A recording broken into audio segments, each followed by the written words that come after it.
Purple news से मैं हूं आपके साथ नदीम अकरम। उत्तर प्रदेश और 5 राज्यों में चुनाव होने वाले हैं, पर सबसे ज्यादा अगर नजरें टिकी हुई हैं तो वो उत्तर प्रदेश पर टिकी हुई हैं, क्योंकि उत्तर प्रदेश में मुसलमानों को या तो मीडिया द्वारा हाशिए पर बताया जा रहा है या बताने की कोशिश की जा रही है कि मुसलमान जो है वो डरा हुआ है। कितना डरा हुआ है, कितना नहीं डरा हुआ है, इसी पर हमसे बात करने के लिए इस्लामिक स्कॉलर अतीकुर रहमान साहब मौजूद हैं, जिनसे मैं ये जानना चाहूंगा सर आपसे, क्योंकि इससे पहले भी हम लोगों ने बात की, धर्मांतरण के मुद्दे पर एक इशू बनाने की कोशिश की गई, और जब धर्मांतरण के मुद्दे पर भारतीय जनता पार्टी उत्तर प्रदेश में बैकफुट पर आई है तो आतंकवाद का हवा बाहर आ गया है। किस तरीके से देख रहे हैं इन दोनों चीजों को आप? जी नदीम भाई, बड़े दुख की बात है। देखिए, क्योंकि मैं कम से कम मेरा होश जब से संभाला है इलेक्शंस की नदीम भाई, आवाज आ रही है मेरी? जी जी, आवाज आ रही है सर आपकी। इलेक्शन की तमाम चीजों के ऊपर काफी गहरी नजर रही है, काफी एक्टिव रहे थे हम लोग भी एक जमाने में। तो जो फर्क मैंने महसूस किया है नदीम भाई, वो ये है, देखिए एक वक्त था जब इलेक्शन लड़ा करते थे लोग, शायद नेहरू साहब का जमाना होगा, कि भाई लाइसेंस कोटा और परमिट राज खत्म होना चाहिए। बड़ा अच्छा इशू था, लोगों को डायरेक्ट कंसर्न करता था। फिर मैं समझता हूँ एक मुद्दा आया हरित क्रांति का, ग्रीन रेवोल्यूशन मिसेस गांधी के जमाने में। वो भी बड़ी अच्छी एक लहर थी, जो कि उम्मीद की किरण थी। लोग उसके लिए मेहनत करते थे, जद्दोजहद करते थे, कोई नेगेटिव अप्रोच नहीं था। ना negative approach licence quota permit raj की जमाने में था, ना हरित क्रांति ग्रीन रेवोल्यूशन के नाम पे था। देखा कि एक एक एक वीपी सिंह का जमाना आया, जहां पर कोटा कोटा पॉलिटिक्स चली, मिशन।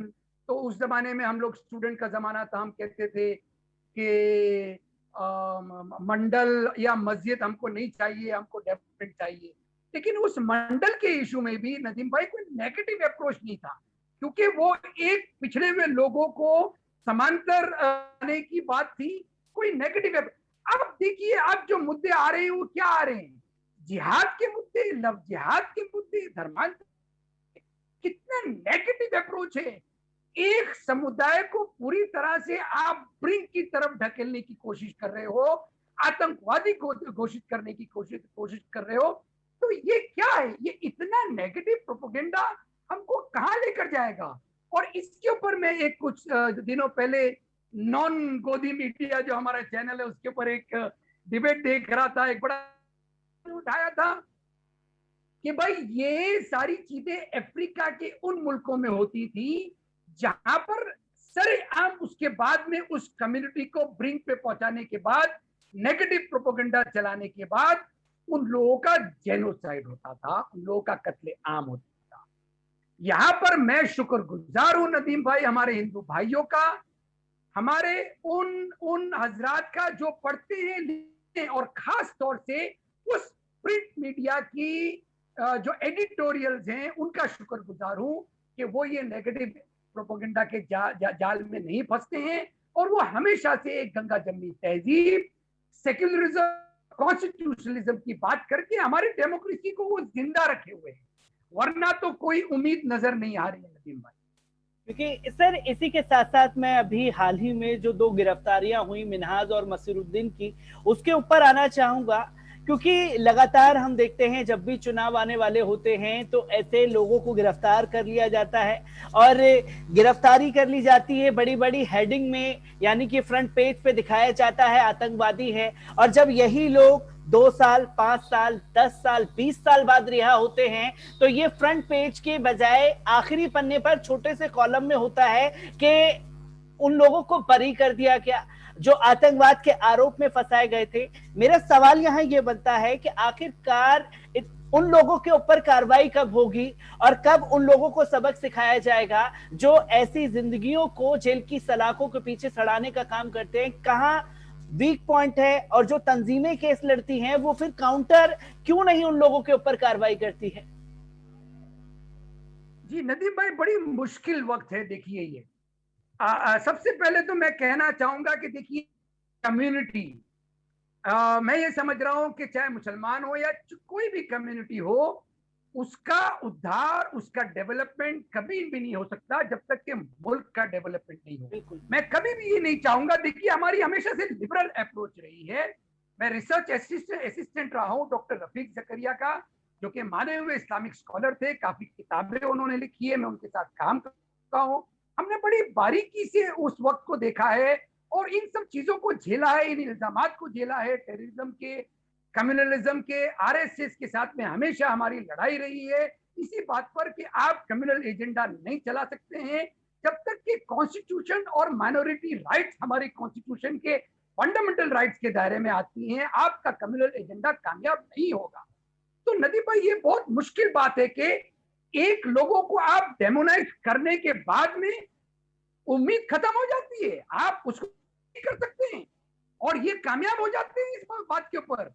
और सबसे आखिरी उम्मीद जो हमारी है वो ये है नदीम साहब कि जुडिशरी, हमारा कानून, हमारे कोर्ट्स, खासतौर से हमारा सुप्रीम कोर्ट, हमारे हाई कोर्ट, जहां पर हम उनके शुक्रगुजार हैं कि भले ही 20 साल के बाद लेकिन इंसाफ हुआ। और जैसा कि बहुत लोग कहते हैं justice delayed is justice denied, लेकिन कुछ भी हो, एक उम्मीद हमारे अंदर बाकी है कि संविधान को हम ठेस नहीं पहुंचा रहे हैं और हमारे लोग बरी होकर इससे निकलते हैं। जो डेमोनाइज होने का सवाल उठाया है वो रिवर्स नहीं हो सकता है, बहुत दुख की बात है। क्योंकि सर इधर मैं ये भी जानना चाहूंगा, क्योंकि इन्हीं तस्वीरों को दिखा करके उत्तर प्रदेश में सियासत की जा रही है। जो मुस्लिम वोट बैंक लेने वाली पार्टियां हैं वो मुसलमानों को डरा हुआ बता रही हैं, मुसलमानों को हाशिए पर बता रही हैं और ये कहती हुई नजर आ रही हैं कि मुसलमानों, जो भारतीय जनता पार्टी की अभी सिचुएशन है, अगर उससे कोई राहत दिखाई देगा तो वो या तो समाजवादी पार्टी दिखाई देगी या बहुजन समाज पार्टी दिखाई देगी या कांग्रेस दिखाई देगी। किस तरीके से देखते हैं, क्या वाकई में जो ये पार्टियां लगातार दावा करती हैं देश का मुसलमान डरा हुआ है इस समय में? नदीम भाई, मैं ये नहीं कहूंगा कि देश का मुसलमान डरा हुआ है, लेकिन ये अवश्य जरूर कहूंगा कि देश का मुसलमान ही नहीं बल्कि देश की पूरी जनता कंफ्यूज है। इन पॉलिटिकल पार्टीज ने कम्युनल एजेंडा से, अपने हथकंडे से, चाहे कोई भी हो, देखिए हथकंडे हर पॉलिटिकल पार्टी इस्तेमाल करती है क्योंकि सत्ता इनका मेन पर्पस रहता है, गोल रहता है, एम रहता है। तो ये इन लोगों ने अपने इन हथकंडों से कंफ्यूज कर दिया है जनता को। मैं इतना कहना चाहूंगा नदीम साहब, देखिए वी आर अ कम्युनिटी और कोई भी एक इंडिविजुअल को या कम्युनिटी को इस तरह से नहीं डील करना चाहिए। जैसा कि हिंदी में कहावत, इंग्लिश में कहावत है, we are not dead fish with swims with the stream. भी मछलियां नहीं है हम जिनसे आप उम्मीद करते हो कि स्ट्रीम के साथ वो फ्लो हो जाएंगी। हमारा अपना एक जमीर है, हमारी अपनी एक देश के प्रति जिम्मेदारी है और हम उस जिम्मेदारी को निभाते हुए वोट डालेंगे, चाहे वो किसी को भी वोट डालें। अब हमसे ये सवाल पूछा जाता है कि भाई आप साफ साफ बताओ आप किसके साथ हो, बीजेपी के साथ हो या ओवैसी के साथ हो, कांग्रेस के वादी के साथ हो। मैं कहता हूं कि क्यों बताएं भाई, सीक्रेट बैलेट है ना, माइनस बीजेपी हम किसी को भी वोट डालेंगे नदीम भाई, लेकिन बीजेपी को सत्ता में आने नहीं देंगे। क्यों? इसकी बहुत बड़ी वजह है नदीम भाई। 2014 में हमको सुनहरे ख्वाब दिखाई दिए, बीजेपी ने दिखाए, एक न्यू गवर्नेंस की बात की, एक डिफरेंट गवर्नमेंट की बात की, मिनिमम गवर्नेंस मैक्सिमम गवर्नमेंट की बात की। वहां पर हमने एक उम्मीद देखी। हमको 70 साल तक के जो कांग्रेस ने वोट बैंक की तरह इस्तेमाल किया था उसका हमको मुंह तोड़ जवाब देना था। इसीलिए काफी मुसलमानों ने बीजेपी को वोट डाला एक उम्मीद से कि भाई ये एक अच्छा गवर्नेंस नहीं था हमारा। हम मुसलमानों का भला नहीं चाहते थे, मुसलमान अपना भला नहीं चाहते, मुसलमान देश की तरक्की चाहते थे नदीम भाई। उस देश का वादा बीजेपी ने किया और मुसलमानों ने उनको वोट डाला। लेकिन इन्होंने 2014 से लेकर 2019 तक के क्या किया? अपने वादा खिलाफी की, संविधान को ताक पर रखा, कॉम्प्रोमाइज किया, एडमिनिस्ट्रेशन को, जो कि स्टील फ्रेम हमारी ब्यूरोक्रेसी जानी चाहती थी, उसकी रीढ़ की हड्डी तोड़ दी इन्होंने। तमाम चीजों को ताक पर रख के इन्होंने कम्युनल एजेंडा के तहत अपनी पॉलिटिक्स चलाई। हमको ये 5 साल में अच्छी तरह से समझ में आ गया कि ये के साथ में सिर्फ गद्दारी कर सकते हैं, ये आरएसएस के साथ कभी नहीं छोड़ेंगे। इनका मेन मकसद कम्युनलिज्म है, इनका मेन मकसद आरएसएस का एजेंडा चलाना है। इसीलिए 2019 के अंदर हमने सबक सीखा और इस तरह से हमने नकार दिया इस पार्टी को। लेकिन फिर भी ये पता नहीं वो ईवीएम का चक्कर था या क्या चक्कर था, मैं समझना मेरी समझ के बाहर है। ये फिर से सत्ता में आए क्योंकि इन्होंने एजेंडा चलाया था कम्युनलिज्म, उसमें कामयाब रहे। एक तरह का सोशल मीडिया के अंदर इन्होंने जो जहर घोला उसका फायदा इनको पहुंचा, ये फिर से सत्ता में आए। यूपी इलेक्शन आ रहा है जो कि मार्गदर्शन रहेगा 2022 का भी। तो यहाँ पर मुसलमानों को क्या करना है? बहुत सारे हजरात कह रहे हैं मुसलमानों को कि भाई हम असेंबली दे दीजिए, आप किसी का साथ नहीं दीजिए, ऐसा करिए। तो ये कंफ्यूजन है, इस कंफ्यूजन को दूर करने में हमको समझना पड़ेगा। अभी है हमारे पास 6-8 महीने और मुसलमान बारीकी से इसको समझेंगे और अपना सोच समझ के डालेंगे।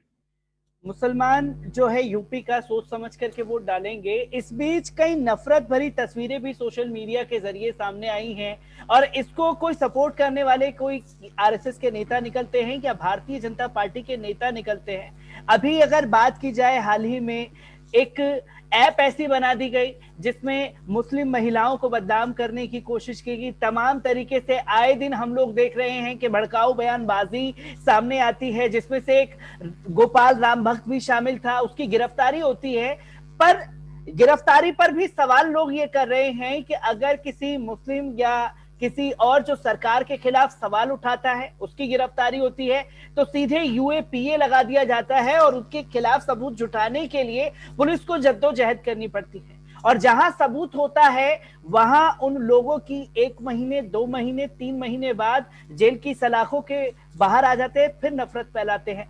किस तरीके से देख रहे हैं जो नफरत जो है यूपी इलेक्शन से पहले फैलाना शुरू कर दिया गया है, और ऐसे में क्या करने की जरूरत है खासतौर पर उत्तर प्रदेश के मुसलमानों को?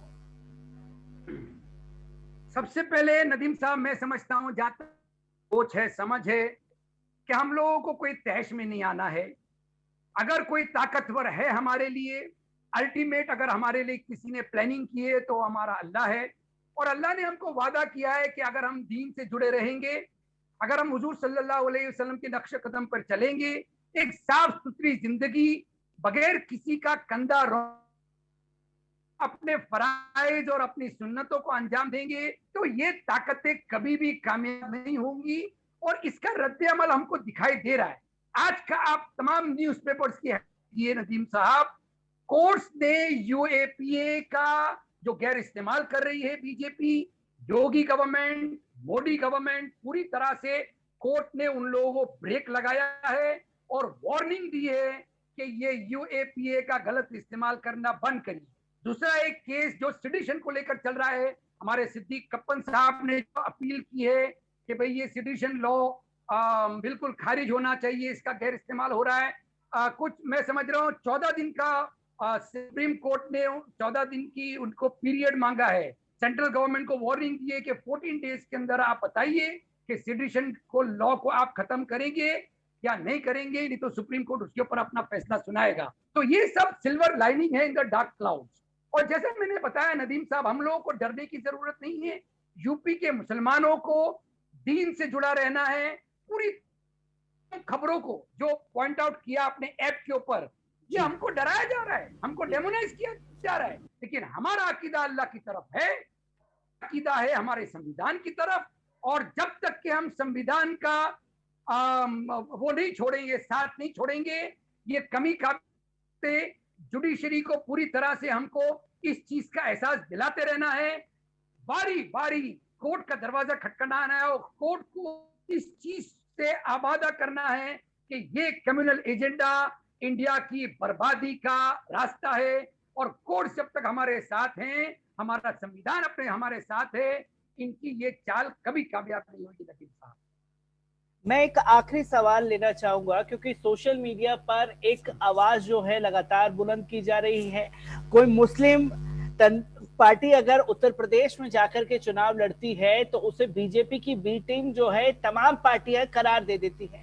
और यही आजम खान साहब पर जो है लगातार खासतौर पर समाजवादी पार्टी की चुप्पी रही है।